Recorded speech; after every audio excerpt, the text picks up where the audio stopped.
Did you know that some of R&B's brightest stars were fighting battles darker than any lyric they ever sang?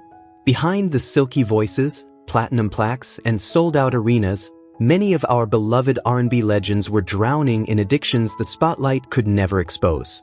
Some suffered in silence, others unraveled right before our eyes, and a few never made it out alive. Today, we're pulling back the curtain on the worst drug addictions in R&B history, revealing the heartbreaking truths behind the icons we grew up loving. Brace yourself, because these stories aren't just tragic, they're haunting, human, and impossible to forget. Whitney Houston wasn't just a singer, she was a force of nature. A once-in-a-lifetime voice that could shake the walls of any arena and soften the hardest heart. Her self-titled debut album remains the best-selling R&B studio album by any female artist in history. With classics like I Will Always Love You and Greatest Love of All, Whitney didn't just dominate the charts, she defined an entire era. But behind that dazzling spotlight was a storm she could never fully escape. By the late 1990s, whispers of Whitney's drug use had grown into public alarm. In May 2000, her closest friend and longtime assistant, Robin Crawford, walked away, later revealing in her 2019 memoir that she left because Whitney refused to seek help. Rolling Stone soon reported that an intervention had taken place a year earlier and failed. In her heartbreaking 2009 interview with Oprah, Whitney admitted her addiction deepened after the explosive success of The Bodyguard and even after the birth of her daughter, Bobby Christina. By 1996, it was an everyday thing, she confessed. I wasn't happy anymore. The struggle continued into the 2000s, rehab stays, brief recoveries, and countless attempts to reclaim the woman she once was.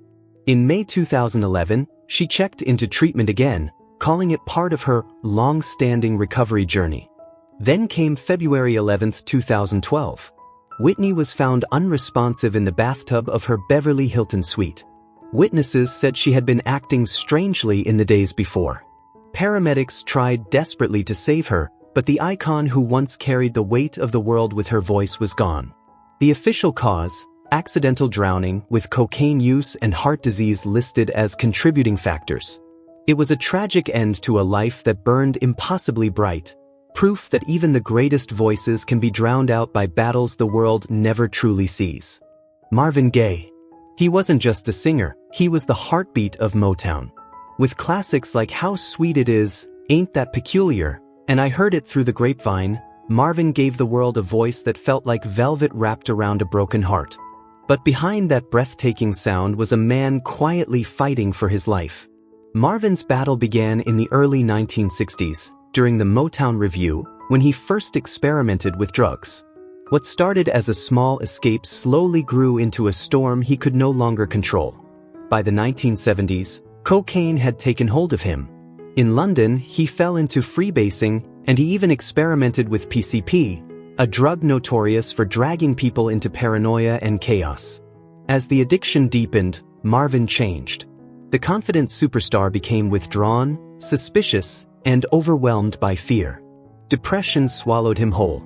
He attempted suicide more than once. In 1969, after his marriage fell apart, he tried to shoot himself. And just days before his tragic death in 1984, he tried again, jumping from a speeding car in a moment of despair. The drugs didn't just steal his peace, they stole his passion. Marvin hated touring, and the addiction made it unbearable. He once admitted that every time he hit the road, his drug use tripled.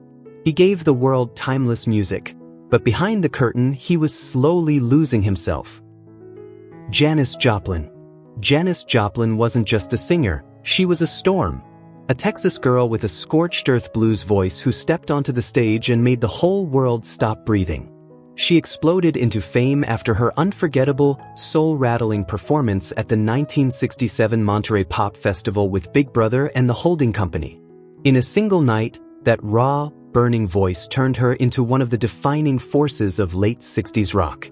After leaving Big Brother, Janis chased a sound closer to her heart. She formed the Cosmic Blues Band, pouring in heavy doses of R&B and soul inspired by giants like Otis Redding and the Bar-Kays. Later, she built her final musical family, the Full Tilt Boogie Band, the group that backed her on the last recordings of her life. But behind the explosive talent was a woman waging a private war.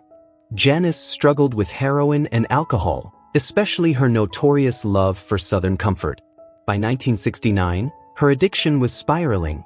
Reports say she was burning through the equivalent of thousands of dollars a day on heroin. Even during the sessions for I Got Dem Ol' Cosmic Blues Again, Mama, attempts to keep her clean failed. The battle never truly stopped. On the night of October 4, 1970, tragedy struck. Her road manager, John Byrne Cook, found her dead in her room at the Landmark Motor Hotel in Los Angeles. Early reports claimed no drugs were found, but later investigations suggested that narcotics had likely been removed before authorities arrived. The autopsy told the truth. Janis Joplin died of a heroin overdose, worsened by alcohol. Her life was brief. Her flame burned too fast. But her impact? Eternal. Janis Joplin remains one of the most powerful, influential, and soul-stirring voices to ever touch American music. Her roar still echoes, unforgettable, unmatched, and undeniably hers. Etta James. Etta James wasn't just a singer, she was a force of nature. With a voice that could break your heart one moment and set your soul on fire the next, she became one of the most influential figures in blues, R&B, jazz, and early rock and roll. Bursting onto the scene in the 1950s, she delivered timeless classics like The Wallflower, At Last, Something's Got a Hold on Me, Tell Mama, and I'd Rather Go Blind. Her sound didn't just bridge genres, it reshaped them, inspiring generations of artists who came after her. Over her legendary career, she earned 15 Grammy Awards and 17 Blues Music Awards, securing her place as an eternal icon. But behind the spotlight, Etta was fighting a war the world rarely saw. Heroin addiction shadowed her life for decades. By the mid-1960s, the habit had grown so fierce that she fell into forging prescriptions, writing bad checks, and even stealing from friends just to survive another day. In 1966, she was arrested for writing bad checks. Probation and a $500 fine marked the beginning of a long, painful battle with the law. Her downward spiral continued. In 1969, she spent time in jail for violating probation. She checked in and out of rehab, including the Tarzana treatment centers in Los Angeles. Her husband, Artis Mills, even took the fall during a heroin arrest, serving 10 years in prison to protect her. Still, the addiction didn't loosen its grip. In 1973, Etta was arrested again for heroin possession, and in 1974, she was sentenced to mandatory drug treatment rather than prison time. The treatment brought new demons. She became addicted to methadone and sometimes mixed it with heroin. She spent 17 months in the Tarzana Psychiatric Hospital, entering at just 36 years old. In her 1995 autobiography Rage to Survive, she described that period as nothing short of life-changing. And still, she rose. Despite everything, Etta kept performing, kept recording, kept fighting. In her later years, she conquered many of her addictions and lived to see the world honor her with the recognition she always deserved, including her induction into the Rock and Roll Hall of Fame. Etta James passed away on January 20, 2012, at age 73, after a battle with leukemia. But her voice, raw, emotional, unforgettable, continues to echo through every corner of American music. Jimi Hendrix. Before the world crowned him the greatest guitarist who ever lived, Jimi Hendrix was just a quiet kid from Seattle who carried his guitar like a lifeline. But once he touched the stage, everything changed. His sound wasn't just music, it was a revolution. A wild fusion of blues, R&B, soul, rock, folk, and jazz that ripped open the future of guitar playing. By the time he was inducted into the Rock and Roll Hall of Fame in 1992, the legend was already larger than life. But Jimi didn't start at the top. Before fame, he paid his dues as a backing musician for giants like Wilson Pickett, Slim Harpo, Sam Cooke, Ike and Tina Turner, and Jackie Wilson. He bounced between bands, from the Isleys to Curtis Knight and the Squires, sharpening the sound that would later set the world on fire. Then came the chaos behind the genius. Hendrix's experimentation with drugs began in the mid-1960s. At first, it was just cannabis, hash, and amphetamines. But once he stepped into the psychedelic world, everything escalated.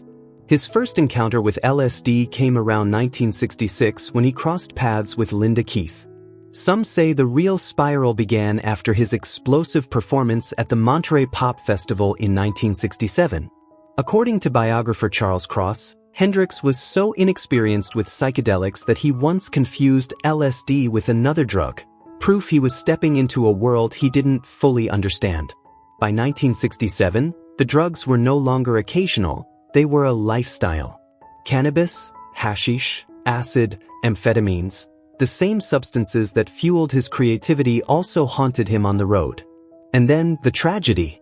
On September 18, 1970, in a London apartment, Jimi Hendrix was found unresponsive. Hours later, the world's most electrifying guitarist was pronounced dead. The cause? Asphyxiation from barbiturate intoxication. A genius whose fire burned too brightly, too fast, leaving behind a legacy that still echoes through every guitar string struck today. Bobby Brown. Before the scandals, before the chaos, he was the fire that helped ignite a whole new sound in black music. Bobby Brown Sr. isn't just a singer, he's the architect of New Jack Swing, the high-energy fusion of R&B and hip-hop that defined a generation. He first burst onto the scene with New Edition, delivering timeless hits like Candy Girl, Cool It Now, and Mr. Telephone Man. After leaving the group in 1985, Bobby didn't just go solo, he exploded. Don't Be Cruel turned him into a superstar, and when he reunited with New Edition in 1996, their album Home Again shot straight to #1 on the Billboard 200. But behind the fame, a darker story was unfolding. Bobby's battle with addiction began painfully early. He admitted marijuana was his first escape, followed by alcohol while he was still young. He said he didn't touch cocaine until he met Whitney Houston, the woman who would become his wife in 1992. And from there, everything grew more dangerous. By the mid-90s, Bobby's drug use spiraled out of control. In 1993, he was reportedly cooking cocaine, experimenting with heroin, and running with the wrong people. His habits eventually led him into one of the most terrifying moments of his life. According to former gang member David Collins, Bobby was kidnapped by the notorious New York gang known as the Preacher Crew over a $25,000 drug debt. Collins claimed Whitney Houston quietly paid a staggering $400,000 ransom to get him back. No police report. No publicity. Just silence. If you're enjoying this video, show some love by giving it a thumbs up. And if you haven't subscribed yet, what are you waiting for? Hit that subscribe button and stay tuned for more untold stories. Rick James. Rick James wasn't just a singer, he was a force of nature. Born in Buffalo, New York, he exploded onto the scene in the late 1970s with the Stone City Band and quickly became one of Motown's most unpredictable superstars. His 1978 debut Come Get It delivered instant classics like You and I and Mary Jane. But it was his masterpiece, Street Songs, that stamped his name into music history. With hits like Give It to Me Baby and the immortal Super Freak, James blended funk, disco, rock, and new wave like nobody before him. But behind the spotlight, Rick's life was spiraling. His relationship with drugs began in his teens, first marijuana, then heroin, and eventually the cocaine-fueled lifestyle that consumed the 1980s. By the mid-80s, he was spending nearly $7,000 a week on cocaine. In 1984, he was found unconscious at home, a terrifying reminder of how far his addiction had taken him. Years of drug abuse and punishing performances left lasting scars. In 1998, he suffered a stroke on stage in Denver and later needed hip replacement surgery. His personal life unraveled even further.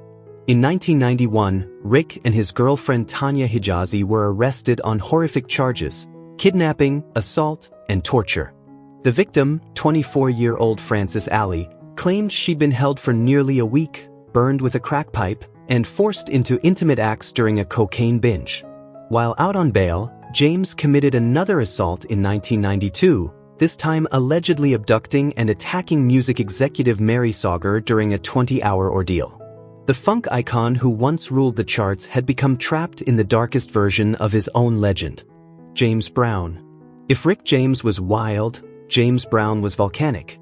The godfather of soul wasn't just a performer, he reshaped the DNA of American music. He birthed funk, electrified R&B, and became one of the most sampled artists in hip-hop history. His voice, his footwork, his raw energy, James Brown was a one-man revolution. By 1986, he was among the first 10 inductees into the Rock and Roll Hall of Fame. But behind the brilliance was chaos. By the mid-1980s, whispers of Brown's escalating drug use had become impossible to ignore. Friends later confirmed he had begun using PCP years earlier, and when he married Adrienne Rodriguez in 1984, the couple's shared drug use led to explosive, violent behavior. Arrests for domestic violence, gun charges, reckless driving. His mugshots were becoming as famous as his music. In 1988 alone, Brown was arrested 4 times. His bizarre, erratic interview on CNN's Sonia Live in LA, where he rambled wildly and seemed disconnected from reality, became infamous. Those close to him revealed that Brown often smoked PCP and cocaine mixed with tobacco, sometimes becoming so paranoid he believed trees were rigged with surveillance devices.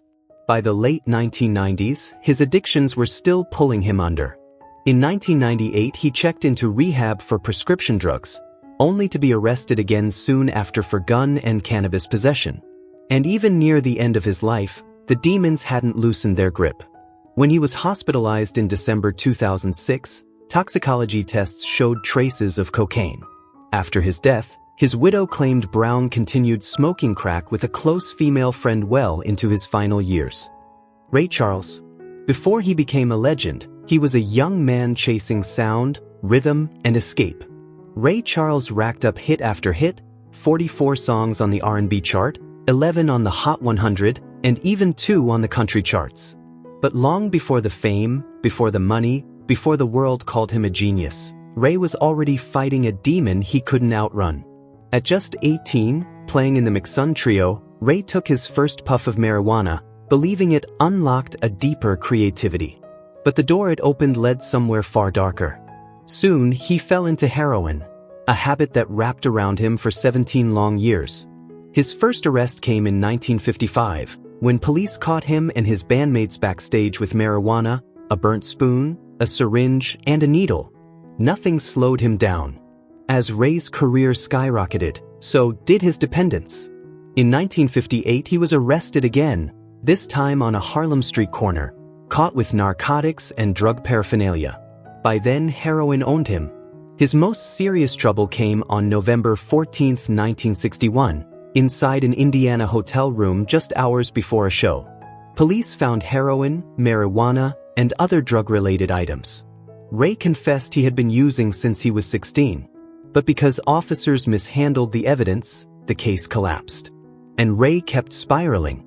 Then came Halloween night, 1964. Boston's Logan Airport. Ray Charles, once again, caught with heroin. But this time, something broke inside him. He admitted himself into St. Francis Hospital in California and endured 4 days of brutal withdrawal. No medication, no shortcuts, just pain. When he finally stood before the judge, prosecutors wanted 2 years behind bars. But the judge saw something different, a man who was finally ready to fight for his life. Ray was sent to McLean Hospital in Massachusetts for treatment. A year later, he returned to court sober, determined, and changed. His sentence was suspended, 5 years hanging over his head, plus 4 years of probation and a $10,000 fine. It wasn't the music that nearly destroyed Ray Charles. It was the battle behind the music. And somehow, he lived to sing his way out of it. Natalie Cole. Before the world knew her as a legend, Natalie Cole was simply the daughter of a giant, Nat King Cole, born into music yet destined to carve her own path. By the mid-1970s, she exploded onto the scene with Inseparable, an album so powerful it earned her the Grammy for Best New Artist, making her the first African-American and the first R&B act to ever claim the award. This Will Be, in Everlasting Love, became an anthem, and Natalie seemed unstoppable. But behind the spotlight, a darker story was unfolding. In her autobiography Angel on My Shoulder, Natalie revealed the secret battles she hid from the world: heroin, crack cocaine, and a spiraling addiction that began during her college years at UMass Amherst. What started as casual experimentation quickly turned into a dangerous dependency.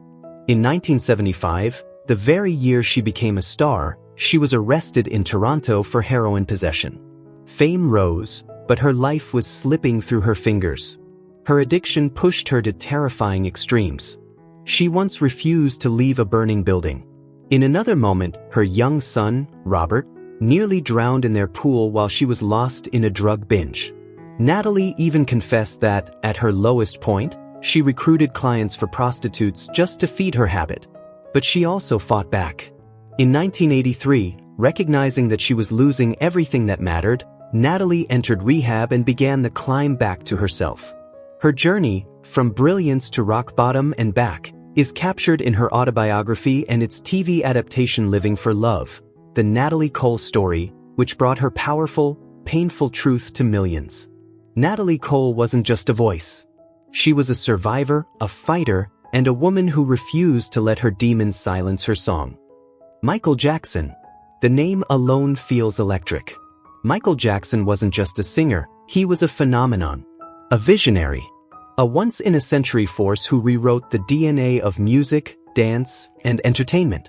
Crowned the king of pop, he shattered racial barriers, dominated MTV at a time when black artists struggled for airtime, and introduced dance moves, like the moonwalk, the robot, and that impossible anti-gravity lean, that became global trademarks. By the time Guinness World Records named him the most successful entertainer of all time, Michael had already become more than an artist. He was a cultural monument. But behind the brilliance, behind the magic and the global adoration, lived a man fighting a dark, exhausting battle with pain and addiction. Years of injuries, insomnia, and physical deterioration led Michael down a dangerous path of prescription drugs, benzodiazepines, opioids, and ultimately propofol, an anesthetic so powerful it's usually reserved for operating rooms. It was propofol that killed him in 2009. His personal physician, Dr. Conrad Murray, administered a fatal dose, leading to a conviction for involuntary manslaughter. But Michael's struggle didn't begin or end there. Throughout his life, he obtained medications through multiple doctors and even used 19 fake IDs to secure prescriptions. Drugs like Ativan, Xanax, hydrocodone, and more became part of his daily existence. He tried to fight back. In 1993, he entered rehab, desperate to free himself from the grip of painkillers. But the cycle of relief, dependence, and withdrawal haunted him for decades. Michael Jackson moved the world with his voice and inspired generations with his artistry, but privately, he was waging a silent war that even the greatest entertainer on earth couldn't win. Chaka Khan, the woman whose voice could set a stage on fire, yet whose private battles nearly silenced her forever. For more than 50 years, Chaka has reigned as the undisputed queen of funk, rising to fame in the early 1970s as the electrifying lead singer of Rufus. With the band, she delivered classics like Tell Me Something Good, Sweet Thing, Do You Love What You Feel, and the unforgettable Ain't Nobody. When she stepped out on her own, she didn't just succeed, she conquered. Her debut solo hit, I'm Every Woman, became an anthem so powerful that even Whitney Houston later turned it into a global phenomenon. She kept climbing with songs like What Cha Gonna Do For Me, and in 1984, Chaka made history, becoming the first R&B artist to score a hit song with a rapper on her iconic cover of Prince's I Feel For You. Her voice lit up the world with favorites like Through the Fire and Higher Love, a collaboration with Steve Winwood that shot to #1 on the Billboard Hot 100 in 1986. But behind the legendary voice was a woman fighting for her life. For years, Chaka Khan battled addiction to drugs and alcohol, openly admitting she used heroin and cocaine for a decade, though she never injected. Later, she struggled with prescription painkillers, a fight that grew even darker after the shocking death of her friend Prince in 2016. That same year, Chaka and her sister entered rehab, determined to break free from the grip of the same medications that claimed Prince's life. In a powerful statement to the Associated Press, she revealed the truth. It's vital that I put my health and well-being first. I know I'm disappointing some of my fans, but I also know they want me to recover. It was a moment of honesty, courage, and survival, proof that even the strongest voices can stumble, but legends always rise again. Curtis Mayfield. Before he became a legend, he was just a quiet kid from Chicago with a guitar and a burning sense of purpose. Curtis Mayfield wasn't just a singer, songwriter, or producer, he was the voice of a movement. His music carried the weight of Black America's struggles, hopes, and hard-won victories. Critics called him the genius, but to millions he was something even greater, a mirror reflecting the truth of the streets. Mayfield's journey began in a gospel choir, but destiny stepped in when he moved to Chicago's North Side and met Jerry Butler. At just 14, he joined the Impressions, eventually becoming their lead singer and the pen behind their most powerful anthems. In 1965, he wrote "People Get Ready," a song so spiritually and socially profound that Rolling Stone later ranked it number 24 among the 500 greatest songs of all time. In the 1970s, Mayfield went solo, and the world finally heard the full fire of his voice. Albums like Curtis and his groundbreaking soundtrack for the 1972 film Superfly captured the raw reality of crime, poverty, and addiction in America's inner cities. The music was sharp, honest, fearless. But behind those razor-sharp lyrics, whispers began to spread. People wondered whether Mayfield was only documenting the world he sang about, or living in it. The 1970s music scene was drowning in drugs, and as Curtis exposed the underbelly of the streets in tracks like "Freddie's Dead" and "Pusherman," rumors followed him everywhere. Some close to him hinted that the emotional depth in his songs, the intimate understanding of addiction and temptation, felt a little too real. Curtis Mayfield wasn't just telling the stories of America's troubled streets. To some, it seemed he was fighting the same shadows he wrote about. Amy Winehouse. A voice that could melt stone, and a soul fighting battles the world never truly understood. Amy wasn't just an English singer, she was a once-in-a-generation force. Her sound, an electric mix of soul, jazz, reggae, and old-school R&B, felt like it came from another era.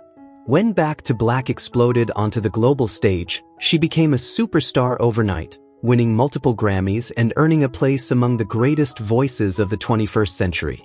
But behind the spotlight, Amy was crumbling.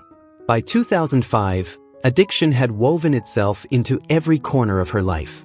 Friends watched as she grew thinner, more fragile, more unpredictable. The death of her beloved grandmother, her emotional anchor, sent her spiraling even deeper into substance abuse. In 2007, she was rushed to the hospital after an overdose involving a brutal cocktail of heroin, ecstasy, cocaine, ketamine, and alcohol. Still, she forced herself onto stages across Europe, her voice trembling as she admitted privately that she was fighting depression, self-harm, and an eating disorder.